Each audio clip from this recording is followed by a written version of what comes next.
ഈശോയിൽ ഏറ്റവും പ്രിയപ്പെട്ട ചെല്ലാളച്ചന്മാരെ, സ്നേഹനിധിയായ ബഹുമാനപ്പെട്ട വിചാരിച്ച പ്രിയപ്പെട്ട കടുപ്പിലിച്ച ബ്രാഹ്മണ വേലിച്ച ശംശാനാടാൻ വൈദികരെ, സമർപ്പിതരെ, മാതാപിതാക്കളെ, ഏറ്റവും വാത്സല്യമുള്ള കുഞ്ഞുമക്കളെ, നവീകരിക്കപ്പെട്ട പതുവ ദേവാലയത്തിൽ ഒരു തിരുപ്പട്ട ശുശ്രൂഷയ്ക്കായിട്ട് നമ്മൾ വീണ്ടും എല്ലാവരും ഒന്നിക്കുകയാണ്. ഈ സെൻറ്റ് ആൻ്റണീസ് ചർച്ച് പ്രിയപ്പെട്ട വലായത്തിലച്ഛൻ്റെ കഠിനാധ്വാനത്തിൻ്റെ ഫലമായിട്ടാണ് ഇതുപോലെ പുതുപുത്തനാക്കാൻ നമുക്ക് സാധിച്ചത്. പുത്തനാക്കപ്പെട്ട ദേവാലയത്തിൽ കർദിനാൾ ആലഞ്ചേരി പിതാവ് പറഞ്ഞിരുന്നു, ഇവിടെ വന്ന് എനിക്കൊരു കുർബാന ചൊല്ലണമെന്ന് ആഗ്രഹമുണ്ടെന്ന്. അദ്ദേഹം അത് ചെയ്യുകയും ചെയ്തു. നമ്മുടെ രൂപതയ്ക്ക് നിരവധിയായ സമർത്ഥരായ വൈദികരെ, ചൂരക്കാട്ടച്ഛനെ പോലെയുള്ളവർ ദൈവം നമുക്ക് നൽകി.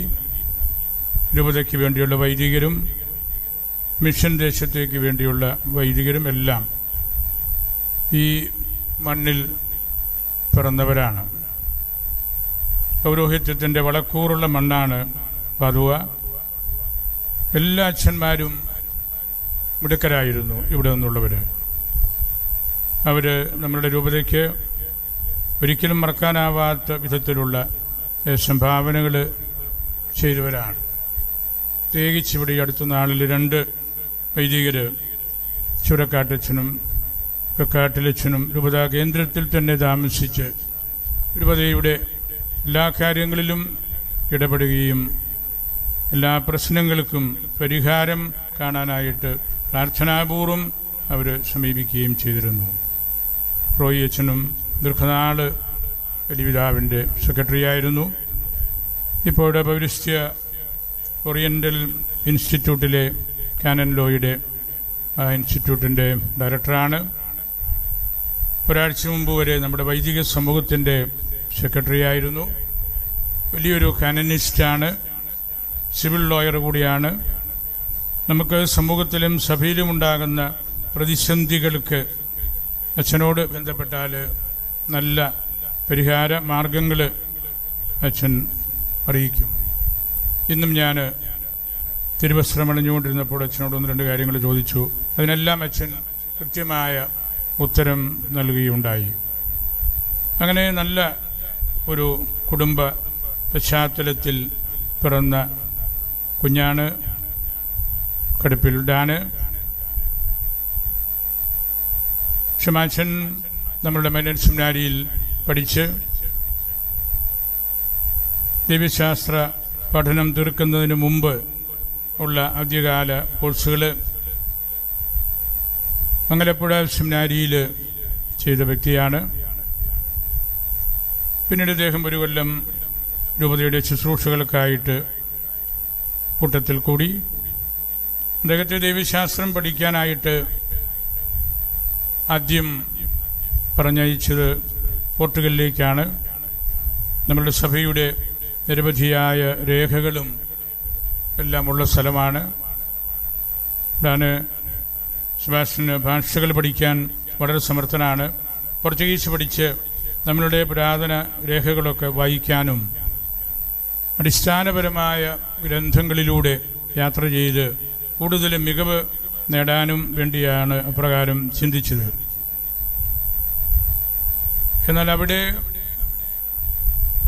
കുറേയേറെ വർഷങ്ങൾ അദ്ദേഹത്തിൻ്റെ സഹപാഠികളുമായിട്ട് നമ്മൾ നോക്കുമ്പോൾ നഷ്ടം വരും. അവിടുത്തെ കോച്ചിങ്ങിൻ്റെ പ്രത്യേകതയാണ്. അതുകൊണ്ട് അദ്ദേഹത്തെ അവിടെ നിന്ന് റോമിലേക്ക് അയക്കുകയാണ് ചെയ്തത്. അത്ഭുതകരമായ രീതിയിൽ നമുക്കത് ചെയ്യാൻ പറ്റി. സാധാരണഗതിയിൽ എളുപ്പമല്ല.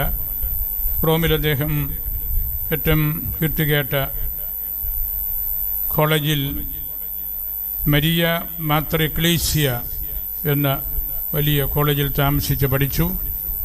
റെജീന അപ്പോസ്തലോരും എന്ന യൂണിവേഴ്സിറ്റിയിൽ പോയാണ് ക്ലാസ്സുകൾ എല്ലാം അറ്റൻഡ് ചെയ്തത്. ഞാൻ ചുമാഷിനെ കുറേയേറെ വർഷങ്ങൾ കൂടിയാണ് ഞാൻ കഴിഞ്ഞ തവണ 2 ആഴ്ച റോമിലൊന്ന് പോയത്.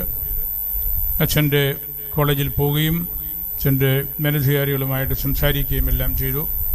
അവർക്ക് ചമാച്ചനെ നല്ല മതിപ്പാണ്, നല്ല ബൗദ്ധിക നിലവാരമുള്ള ആളാണ്, നന്നായിട്ട് വായിക്കുന്നയാളാണ് ഡാന്.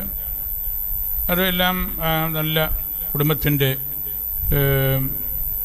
ആ ഒരു കോണ്ടെക്സ്റ്റിൽ കൂടെ കിട്ടിയതാണെന്ന് എനിക്ക് ബോധ്യമുണ്ട്. നല്ല മാതാപിതാക്കൾ തങ്കച്ചനും മേഴ്സിയും നല്ല കർഷകരാണവർ. ഈ ദേവാലയത്തോടും ദേവാലയ കർമ്മങ്ങളോടും വളരെയേറെ അടുപ്പവും സ്നേഹവും കാണിക്കുന്നവരാണ്. അതുപോലെ അവരുടെ മറ്റ് മക്കൾ ഡാനും ഡെയിനും ദീമായും മറ്റ് കൊച്ചുമക്കളും അവരെല്ലാം വിദേശത്താണ്. അവരെല്ലാം ഈ തിരുക്കർമ്മങ്ങളിൽ എത്തിയിട്ടുണ്ട് എന്നതും ദൈവം കാണിക്കുന്ന വലിയൊരു കാര്യമാണ്. റോമിലെ പഠനത്തിൽ അദ്ദേഹത്തിന് നല്ല മികവ് എടുക്കാൻ സാധിച്ചു. ഉന്നതമായ രീതിയിൽ മാർക്കുകൾ കരസ്ഥമാക്കി. അതിനു മുമ്പ് തന്നെ അദ്ദേഹം നമ്മുടെ നാട്ടിലെ എഞ്ചിനീയറിംഗ് കോളേജിൽ പഠിച്ച് എഞ്ചിനീയറായിരുന്നു. ബിടെക്കും എംടെക്കും കഴിഞ്ഞാണ് അദ്ദേഹം സെമിനാരിയിൽ ചേർന്നത്. അതുകൊണ്ട് തന്നെ സഹപാഠികളുടെ ഇടയിലും മറ്റ് പൊതുവേദികളിലുമൊക്കെ ശമാച്ചന് കൂടുതൽ അംഗീകാരം ലഭിക്കുകയും ചെയ്തു. പോർട്ടുഗലിലായിരുന്ന സമയത്ത് നമ്മുടെ രൂപതയോട് വലിയ അടുപ്പമുള്ളൊരു മോൺസിഞ്ഞോറാണ് മോൺസിഞ്ഞോർ ടിറ്റോ. അദ്ദേഹം നമ്മുടെ നാട്ടിൽ അരമനയിൽ വന്നിട്ടുണ്ട്. അദ്ദേഹം ശമാച്ചനെ ലിസ്ബണിൽ നിന്ന് റോമിലേക്ക് എത്തിക്കാനായിട്ട് വേണ്ട എല്ലാ സൗകര്യവും ചെയ്തു. നമ്മുടെ രൂപതക്കാരച്ഛന്മാരും ലിസ്ബണിൽ പോർട്ടുഗലിലുണ്ട്. അവരും പ്രത്യേകിച്ച് ബഹുമാനപ്പെട്ട പോളച്ചൻ പുള്ളിത്താനത്ത് മലയിൽ ഈ കുട്ടികളെ അദ്ദേഹത്തിൻ്റെ പള്ളിയിൽ ആവശ്യ നാളുകളിൽ താമസിപ്പിക്കുകയും പോർച്ചുഗീസ് ഭാഷ കൂടുതൽ പരിചയപ്പെടുത്തുകയും റോമിൽ എത്താനുള്ള ക്രമീകരണങ്ങൾ ഔദ്യോഗികമായിട്ടെല്ലാം ചെയ്യുകയും ചെയ്തു. അങ്ങനെ വലിയൊരു യാത്ര നടത്തി ഭാഗ്യപ്പെട്ട ഒരു അനുഭവത്തിലൂടെയാണ് ഇന്ന് ഈ ദേവാലയത്തിൽ ഈശോയുടെ തിരുപ്പട്ടം സ്വീകരിക്കാനായിട്ട് എത്തിയിരിക്കുന്നത്. അദ്ദേഹത്തെ നമുക്ക് ഹൃദയത്തിൽ സൂക്ഷിക്കാം, സ്നേഹത്തോടെ അദ്ദേഹത്തിന് വേണ്ടി പ്രാർത്ഥിക്കാം. ബഹുമാനപ്പെട്ട വികാരിയച്ഛന് ഈ കർമ്മത്തിന് വേണ്ടി ആഴ്ചകളായിട്ട് ഒരുങ്ങുകയും ഇതിൻ്റെ വിശദാംശങ്ങൾ എല്ലാം പലപ്പോഴും എന്നോട് സംസാരിക്കുകയും എല്ലാം ചെയ്തിട്ടുള്ളതാണ്. ഞാൻ ഇന്നത്തെ സുവിശേഷത്തെക്കുറിച്ച് മാത്രം 1-2 നിമിഷങ്ങൾ പറഞ്ഞ് അവസാനിപ്പിക്കുകയാണ്. ഈശോ ബെത്സയിദ കുളക്കരയിലാണ്. മുക്കവരുടെ ഭവനം എന്നാണ് വീടിൻ്റെ അർത്ഥം. മീൻപിടുത്തക്കാരുടെ കേന്ദ്രം, മീൻപിടുത്തക്കാരുടെ വീട് എന്ന അർത്ഥത്തിൽ സുവിശേഷത്തിൽ പ്രത്യേകമായിട്ടുള്ള സ്ഥാനം പിടിച്ചിരിക്കുന്ന ഒരു ഗ്രാമപ്രദേശമാണ്. അവിടെ ഈശോയുടെ പക്കലേക്ക് ഒരു കാഴ്ച പ്രയാസമുള്ള ഒരു വ്യക്തിയെ ഒന്നും കാണാൻ പറ്റുന്നില്ല. ആളുകൾ കൊണ്ടുവന്നു. ഈശോ അവൻ്റെ കൈക്ക് പിടിച്ച് പുറത്തേക്ക് കൊണ്ടുപോയി. നമുക്ക് അറിവുള്ളതുപോലെ നമ്മളുടെ സലൈവ തെറാപ്യൂട്ടിക് ശക്തിയുള്ളതാണ്. വിഷാംശം എടുത്തു കളയാനും ശാരീരികമായിട്ടുള്ള സൗഖ്യം ലഭിക്കാനുമൊക്കെ ഓരോ വ്യക്തിയുടെയും സലൈവ ഉമിനീര് ഫലപ്രദമാണ്. ഈശോ ഈ അന്ധൻ്റെ കണ്ണുകളിൽ സലൈവ പുരട്ടി കൈവച്ച് കാഴ്ചയുണ്ടാകട്ടെ എന്ന് പറഞ്ഞു. നമ്മളെ അത്ഭുതപ്പെടുത്തുന്നൊരു കാര്യം, ഈശോയ്ക്ക് പൂർണ്ണമായിട്ട് കാഴ്ച കൊടുക്കാനായിട്ട് അപ്പോൾ സാധിക്കുന്നില്ല. ഈശോ അവനെ കൈ പിടിച്ച് ഗ്രാമത്തിന് പുറത്ത് കൊണ്ടുവന്ന് ചെയ്തൊരു കാര്യമാണ്. ആദ്യമായിട്ടായിരിക്കും ഈശോ ഉദ്ദേശിച്ച ഒരു അത്ഭുതം നടക്കാതെ പോകുന്നത്. ഇത് വളരെ ചരിത്രപരമായ ഒരു കാര്യമായിരുന്നിരിക്കണം. അല്ലെങ്കിൽ ഈശോയുടെ ദൈവികതയെ ചോദ്യം ചെയ്യുന്നത് പോലെയുള്ളൊരു കാര്യം സുവിശേഷകൻ ഇവിടെ രേഖപ്പെടുത്താൻ യാതൊരു സാധ്യതയുമില്ല. എന്നാൽ കർത്താവ് അവനെ വിട്ടുകളഞ്ഞില്ല. അവനോട് ചോദിച്ചു, നിനക്ക് കാണാമോ? അവൻ പറഞ്ഞു, എനിക്ക് കാണാം, പക്ഷെ മനുഷ്യരെ കാണുമ്പോൾ മരങ്ങളെപ്പോലെയാണ് എനിക്ക് തോന്നുന്നത്. നമ്മുടെയൊക്കെ കാഴ്ചകളുടെ ഒരു പരിമിതി ഇവിടെ സൂചിപ്പിക്കപ്പെടുന്നുണ്ട്. മനുഷ്യരായിട്ട് കാണാൻ സാധിക്കാതെ മരങ്ങളും മൃഗങ്ങളുമായിട്ട് കണ്ട് ആ രീതിയിൽ പെരുമാറുന്ന സംഭവങ്ങളൊക്കെ എല്ലാ കാലത്തുമുണ്ട്. ഒരുപക്ഷെ ഈ നാളുകളിൽ കൂടുതലായിട്ട് ഉണ്ടായിരിക്കാം. എനിക്ക് തോന്നുന്നത് ഈ വ്യക്തി ജന്മന അന്ധൻ അല്ലായിരുന്നിരിക്കാം. കാരണം കുറച്ച് കാഴ്ച കിട്ടിയപ്പോൾ അദ്ദേഹം പറഞ്ഞല്ലോ, മനുഷ്യരെ കാണുന്നുണ്ടെങ്കിലും മരങ്ങളെപ്പോലെയാണ് ഇരിക്കുന്നത്. ജീവിതത്തിൻ്റെ ഏതെങ്കിലും ഒരു സമയത്ത് അവൻ മനുഷ്യരെയും മരങ്ങളെയും കണ്ടിട്ടുണ്ട്, അല്ലെങ്കിൽ അങ്ങനെ പറയാൻ സാധ്യമല്ല. പിന്നീട് പ്രായം വന്നപ്പോൾ അല്ലെ രോഗം കൊണ്ട് ഒക്കെ കാഴ്ച പോയതായിരിക്കാം. ഇസ്രായേലിൽ കാഴ്ച നഷ്ടപ്പെടുന്നവരുടെ എണ്ണം താരതമ്യേന ഈശോയുടെ കാലഘട്ടത്തിൽ കൂടുതലുമായിരുന്നു. എന്നാൽ ഈശോ അവനെ മരങ്ങളെ കാണുന്ന വ്യക്തിയായിട്ട് വിട്ടില്ല. വീണ്ടും ഈശോ കൈവച്ചു അവൻ്റെ കണ്ണുകളിൽ. എന്നിട്ട് അദ്ദേഹത്തോട് ചോദിച്ചു, നീ ഇപ്പോൾ എന്തു കാണുന്നു? അപ്പോൾ അവൻ പറഞ്ഞു, ഞാനെല്ലാം തെളിവായി കാണുന്നു, ഒരു പ്രയാസവുമില്ല. റെസ്റ്റോറിങ് സൈറ്റ് ടു ദ ബ്ലൈൻഡ്. അന്ധന് പൂർണ്ണമായ കാഴ്ച നൽകി. 2 കൈവെപ്പ് ഈശോ അവിടെ നടത്തുന്നുണ്ട്. നമ്മളുടെ തിരുപ്പട്ട ശുശ്രൂഷയിലെ പ്രധാനപ്പെട്ട ഭാഗവും 2 കൈവെപ്പുകളാണ്. ഈ തിരുവചനമാണ് അതിൻ്റെ അടിത്തറ എന്നെനിക്ക് പലപ്പോഴും തോന്നിയിട്ടുണ്ട്.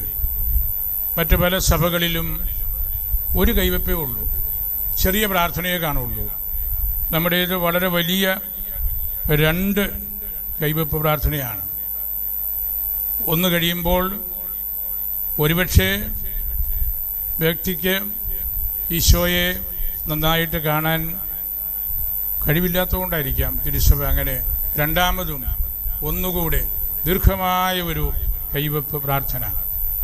2 തവണ ശിരസിൽ കൈവച്ച് പ്രാർത്ഥിക്കുമ്പോൾ അവൻ മുട്ടിന്മേൽ നിൽക്കുന്ന ആ നിമിഷങ്ങളിൽ തന്നെ ഈശോയുടെ പുരോഹിതനായിട്ട് മാറുകയാണ്. കർത്താവിനെ കാണുകയാണ്, വെറും മനുഷ്യരെ അല്ല കാണുന്നത്. ആ കൈവെപ്പ് പ്രാർത്ഥനയുടെ സമയത്ത് നിരവധിയായ കാര്യങ്ങൾ എണ്ണി പറയുകയാണ്. എന്താണ് ഈ വ്യക്തി ചെയ്യാൻ പോകുന്നത്, എന്താണ് ഈ വ്യക്തി കാണാൻ പോകുന്നത് എന്ന്. ആദ്യത്തെ കൈവെപ്പ് പ്രാർത്ഥനയിൽ ഒരുപക്ഷെ പൂർണ്ണമായിട്ട് ഉൾക്കൊള്ളാൻ പറ്റാത്ത കാര്യങ്ങൾ രണ്ടാമത്തെ കൈവെപ്പ് പ്രാർത്ഥനയിലൂടെ പൂർണ്ണമായിട്ട് ആ വ്യക്തി സ്വീകരിക്കുകയാണ്. ഇങ്ങനെ 2 കൈവെപ്പ് വഴി വെളിച്ചം ലഭിച്ച ആ മനുഷ്യന് വലിയ സന്തോഷമായി, ആഹ്ലാദമായി. നിരവധിയായ മറ്റ് പഴയ നിയമ പുതിയ നിയമ ആളുകളിലേക്കുള്ള സാദൃശ്യങ്ങളെല്ലാം അതിനകത്തുണ്ട്.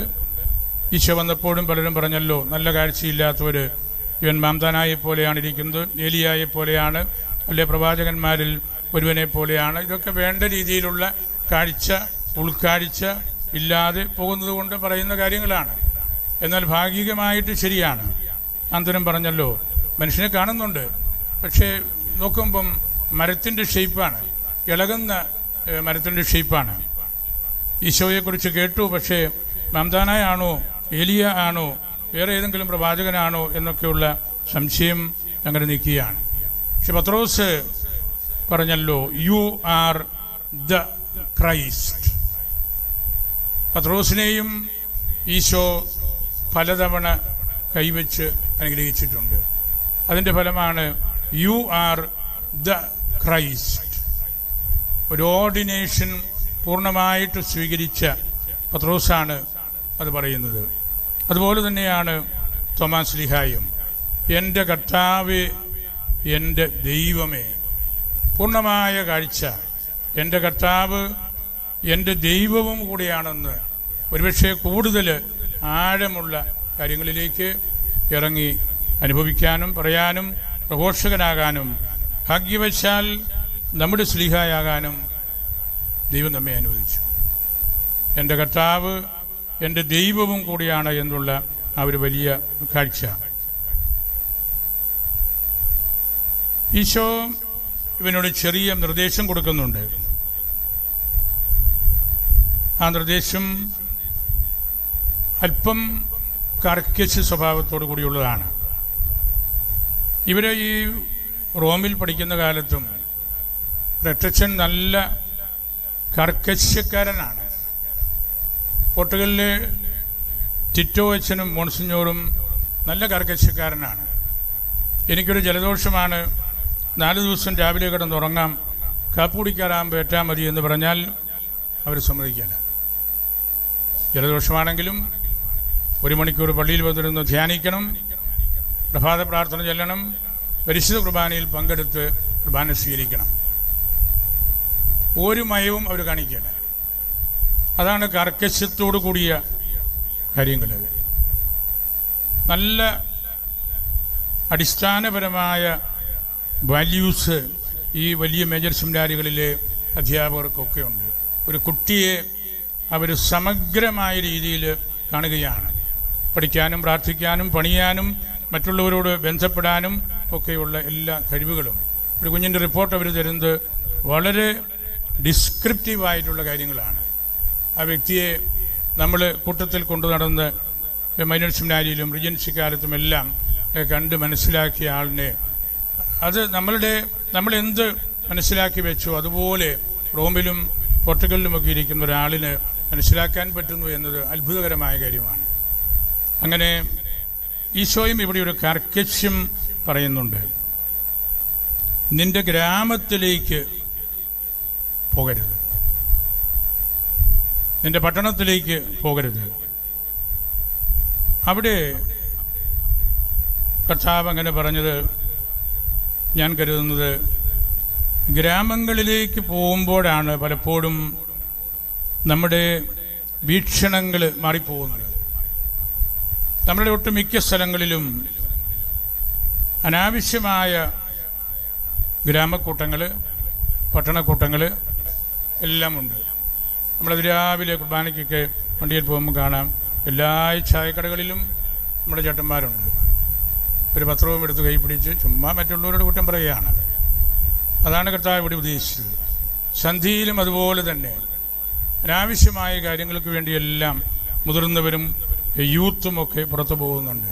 വിമർശിക്കാൻ, മദ്യപിക്കാൻ, വീട്ടിലെ പ്രാർത്ഥനയിൽ നിന്ന് മാറി നിൽക്കാൻ, പള്ളിയിലെ പ്രാർത്ഥനയിൽ നിന്ന് മാറി നിൽക്കാൻ, വിചാരിച്ചൻ കാണാതിരിക്കാൻ വേണ്ടി ഇങ്ങനെ പട്ടണങ്ങളിലേക്കും ഗ്രാമങ്ങളിലേക്കും പോയി അവിടെയുള്ള ഒരു നെഗറ്റീവ് എനർജിയുടെ ഒരു മനസാക്ഷി, ഒരറിവ് ഒപ്പിയെടുത്ത് പിന്നെ അതുപോലെയാണ് പ്രവർത്തനങ്ങളെല്ലാം. എല്ലാം തെളിവായി കാണുന്ന ഒരു കൊച്ചച്ഛനും ഒരു സമർപ്പിതയും അല്ലെങ്കിൽ വളരെ വിശുദ്ധിയോടുകൂടി വിവാഹത്തിലേക്ക് പ്രവേശിക്കുന്ന യങ് കപ്പിൾസും കുറേ കഴിയുമ്പോൾ ഗ്രാമങ്ങളിലേക്ക് പോയി അനാവശ്യമായ കൂട്ടുകെട്ടുകൾ, വർത്തമാനങ്ങൾ, തൂർത്തടിച്ചുള്ള ജീവിതങ്ങൾ, പ്രാർത്ഥനയില്ലാത്ത ജീവിതം, അപ്പനോട് ബന്ധമില്ല, അല്ലെങ്കിൽ കൊച്ചച്ഛന്മാർക്ക് വിയാരിച്ചനോട് വേണ്ട പോലെ ബന്ധമില്ല. ഇതാണ് ഗ്രാമം. ഈ ഗ്രാമത്തിൻ്റെ ശബ്ദം നമ്മുടെ തലമുറയെയും വല്ലാതെ സഭയിൽ നിന്നും ഈശോയിൽ നിന്നും ഒക്കെ അകറ്റുന്നുണ്ട്. അതാണ് കർത്താവ് പറഞ്ഞ ഗ്രാമത്തിലേക്ക് പോകരുത്. നീ നിന്റെ കാഴ്ചയും കാഴ്ചപ്പാടുമായിട്ട് ഖോർ കും വീസും കാഴ്ചയുള്ള ഒരു ഹൃദയമായിരിക്കണം നിനക്കുണ്ടായിരിക്കേണ്ടത്. നിന്റെ ബാഹ്യനേത്രങ്ങളുടെ കാഴ്ചകൾ അല്പം കുറഞ്ഞാലും ഹൃദയത്തിൻ്റെ കാഴ്ചയോടുകൂടി നിനക്ക് ജീവിക്കാൻ സാധിക്കുമ്പോൾ പിന്നെ ആര് എന്തു പറഞ്ഞാലും അതിനകത്തൊരു പ്രസക്തിയുമില്ല. പ്രസിദ്ധ ദാർശനികൻ മാർട്ടിൻ ഹൈഡഗർ പറഞ്ഞു, speaking of the tyranny of German ഭാഷയിലുള്ളൊരു വാക്കാണ് വാസ് മാൻ സാക്ട് എന്ന് പറഞ്ഞാൽ ചുമ്മാ വാട്ട് എവരിബഡി സെസ്, എല്ലാവരും അതും ഇതും പറയുന്ന കാര്യത്തിനാണ് വാസ് മാൻ സാക്ട് എന്ന് പറയുന്നത്. അങ്ങനെ നമ്മൾ പെട്ടുപോവുകയാണ് വെറുതെ പറയുന്ന കാര്യങ്ങളിലേക്ക്. മനഃശാസ്ത്രജ്ഞനായ കാൾ യുങ് പറഞ്ഞു, the danger of surrendering to the collective consciousness, to the mass movements and general attitudes that surround us, that is a sinful consciousness. നമുക്ക് ചുറ്റുമുള്ള പാപം കലർന്ന സാഹചര്യങ്ങളോടുള്ള നമ്മുടെ അടുപ്പമാണ് വില്ലേജിലേക്ക് പോവുക, ഗ്രാമങ്ങളിലേക്ക് പോവുക, പട്ടണങ്ങളിലേക്ക് പോവുക എന്നുള്ളത്. ഞാനൊരു നിമിഷം കൂടെ എടുത്ത് അവസാനിപ്പിക്കുകയാണ്. പ്രസിദ്ധനായ ഒരു വേദശാസ്ത്രജ്ഞൻ പറഞ്ഞു, എ ടൈം ഈസ് കമ്മിങ്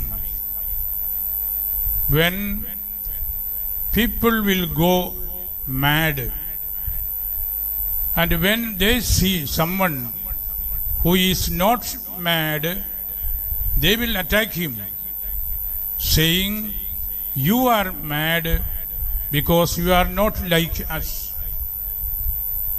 അതാണ്. കുറേ ഭ്രാന്തന്മാർ ഒരു നല്ല മനുഷ്യനെ കണ്ടാൽ അവർ ഈ നല്ല മനുഷ്യനെ കയറി ആക്രമിക്കും. എന്നിട്ട് പറയും, നിനക്കാണ് ഭ്രാന്ത്, കാരണം നീ ഞങ്ങളെപ്പോലെ പെരുമാറുന്നില്ല. അത്രയുള്ള കാര്യം. എത്രയോ കുഞ്ഞുങ്ങൾ ഇതുപോലുള്ള വലയിൽ വീണ് മദ്യവും മയക്കുമരുന്നുമായിട്ടൊക്കെ പോകുന്നു. വേദശാസ്ത്രിയായ ബൽത്താസർ പറഞ്ഞു, from time to time Jesus will lead the disciples to a place apart.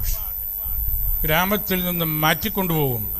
Jesus will lead the disciples to a place apart, away from the street. ഈ ഗ്രാമത്തിൻ്റെ കാര്യമാണ്. away from the street, away from the unbelief, വിശ്വാസമില്ലാത്തവരുടെ പക്കൽ നിന്ന്, away from the mere activist, വെറും കോലാഹലങ്ങൾ മാത്രം മതി എന്ന് പറയുന്നവരിൽ നിന്ന്. അങ്ങനെ ഈശോ നമ്മളെ മാറ്റി മാറ്റി മാറ്റി കൊണ്ടുപോയില്ലെങ്കിൽ നമ്മൾ സ്വീകരിക്കുന്ന സുവിശേഷവും സഭയും ഈശോയും വിശുദ്ധ പാരമ്പര്യവുമെല്ലാം ക്രമേണ ഈ ഗ്രാമക്കാർ, ഈ പട്ടണക്കാർ, വെറുതെ ഇരിക്കുന്നവർ, കുറ്റം പറയുന്നവർ, നിരീശ്വരന്മാർ, വിമർശകന്മാർ എല്ലാം ചേർന്ന് നമ്മെ അവരിൽ ഒരുവനെ പോലെയാക്കും. ഈശോ അന്ധന് കാഴ്ച കൊടുക്കുന്ന രണ്ട് കൈവപ്പ് ആഴമായ ആധ്യാത്മികതയുള്ള കാര്യമാണ്. നമുക്ക് മനസ്സിൽ ദൈവമായിട്ട് പ്രാർത്ഥിക്കാം. ശംശാനായ്ക്ക് വേണ്ടി ഹൃദയപൂർവ്വം പ്രാർത്ഥിക്കണം. ഈ തിരുപ്പട്ട വാഴ്ചയുടെ ഏറ്റവും പ്രധാനപ്പെട്ട ഭാഗത്തേക്ക് നമ്മൾ കടക്കുകയാണ്. പതുവായിലെ അന്തോനീസിൻ്റെ മധ്യസ്ഥം നമുക്ക് വേണം. അന്തോനീസ് പറഞ്ഞ ഒരു കാര്യം കൂടെ പറയുകയാണ്, Devil is afraid of us when we pray. നമ്മൾ പ്രാർത്ഥിക്കുകയാണെങ്കിൽ പിശാചിന് പേടിയുണ്ട്. നമ്മൾ എന്ത് ചെയ്താലും പിശാച് നമ്മളെ കയറി ആക്രമിക്കും. നമുക്കൊറ്റ ശത്രുവേ ഉള്ളൂ, അത് പിശാചാണ്. അതിനെ കീഴ്പ്പെടുത്താൻ ഒറ്റ മാർഗമേ ഉള്ളൂ, പ്രാർത്ഥനയാണ്. നമ്മുടെ മധ്യസ്ഥനായ അന്തോനീസിൻ്റെ ആ ചിന്തയും നമുക്ക് ഹൃദയത്തിൽ സൂക്ഷിക്കാം. വിചാരിച്ചതിന് പ്രത്യേകം നന്ദി. ഒരിക്കൽ കൂടെ വളരെ വലിയ ക്രമീകരണങ്ങളെല്ലാം ഇവിടെ ചെയ്തിട്ടുണ്ട്.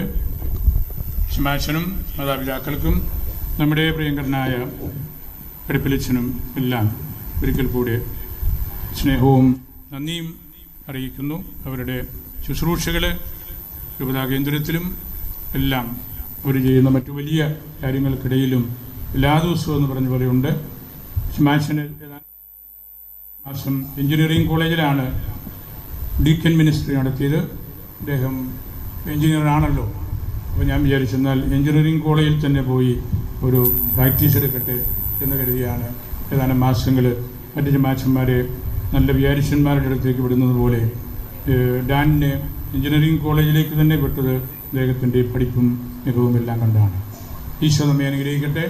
നല്ല സമർത്ഥനും വിശുദ്ധനുമായ ഒരു പുരോഹിതനായിട്ട് നമ്മുടെ കടുപ്പിൽ ഡാൻ സെബാസ്റ്റ്യൻ രൂപാന്തരപ്പെടട്ടെ.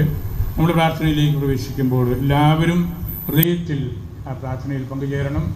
അതിസമ്പന്നമായ പ്രാർത്ഥനയാണ് തിരുപ്പെട്ട ശുശ്രൂഷ. നമ്മുടെ പിതാക്കന്മാർ പ്രാർത്ഥിച്ച് ഉപവസിച്ച് രൂപപ്പെടുത്തിയ പ്രാർത്ഥനയാണ്. നമ്മുടെ സഭയിലെ ഈ തിരുപ്പെട്ട ശുശ്രൂഷയാണ് ഏറ്റവും മനോഹരമായ പ്രാർത്ഥനയെന്ന് പാശ്ചാത്യ ലോകവും സമ്മതിച്ചിട്ടുള്ളതാണ്. നമുക്ക് ആ പ്രാർത്ഥനയിലേക്ക് പ്രവേശിക്കാം. പരിശുദ്ധ അൽഫോൻസാമ്മയോടും പരിശുദ്ധ അന്തോനീസിനോടും പ്രാർത്ഥന യാചിച്ചുകൊണ്ട് നമുക്ക് മുഖ്യ ശുശ്രൂഷകളിലേക്ക് കടക്കാം.